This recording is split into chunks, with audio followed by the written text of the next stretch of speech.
Subscribe करें super TV channel को और बेल आइकन को प्रेस करें लेटेस्ट वीडियोस और इन्फॉर्मेशन के लिए।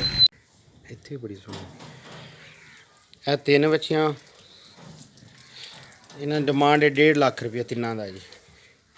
ਖੂਬਸੂਰਤ ਨਾਪ ਝਾਲਰਾਂ ਥਾਣ ਹੈ, ਇੱਕ ਇੱਕ ਚੀਜ਼ ਵੇਖ ਸਕਦੇ ਮੂੰਹ ਕੋਨੀਆਂ ਜਮਾਂਦਰੂ ਕੋਨੀਆਂ ਯਾਨੀ ਵੀ ਸਿੰਘ ਵੱਡੇ ਹੁੰਦੇ ਨੇ ਇਸ ਤਰ੍ਹਾਂ ਦੀ ਹੁੰਦੀਆਂ ਨੇ। ਉਹ ਬੱਚੀਆਂ ਆਪਣੇ ਕੋਲ ਨਹੀਂ ਹੁੰਦੀਆਂ, ਪਿਓਰ ਸਾਹੀਵਾਲ ਚ ਨੇ।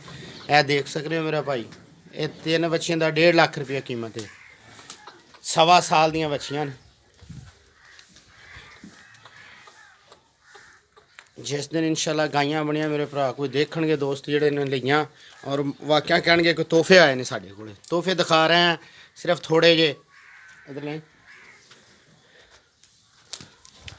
थोड़े जे तोहफे ने। वेख सकते हो थण देखो इन्हां दे, झालरां वेखो, बूथियां वेखो, लंबाइयां वेखो बच्चियां दियां।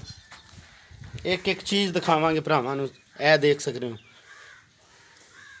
वेल वालियां लंबियां तोहफे।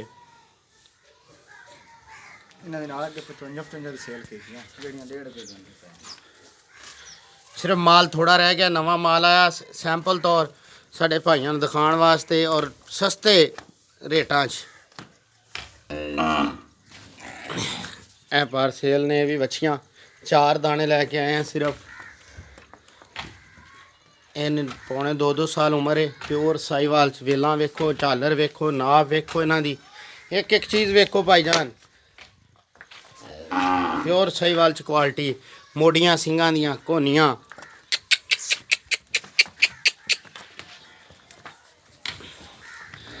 शायद भाई सुपर टीवी ते इंशाल्लाह तुहानूं दिखावांगे। वीडियो लाएगा इरफान डेयरी फार्म हफीज़ इरफान उत्ते नंबर चलेगा भाईजान, देख सकते हो। किसी मेरे भाई नूं मिल चाहिए हुण मंगा सकता है। इन्हां दा रेट है 65 हज़ार रुपये। प्यार मुहब्बत वाली गल है। सिर्फ थोड़े तोहफे रह गए ने इस वास्ते, उन्हां नाल प्यार मुहब्बतां दीयां गल्लां ने। ए देख सकते हो टाइम बाग।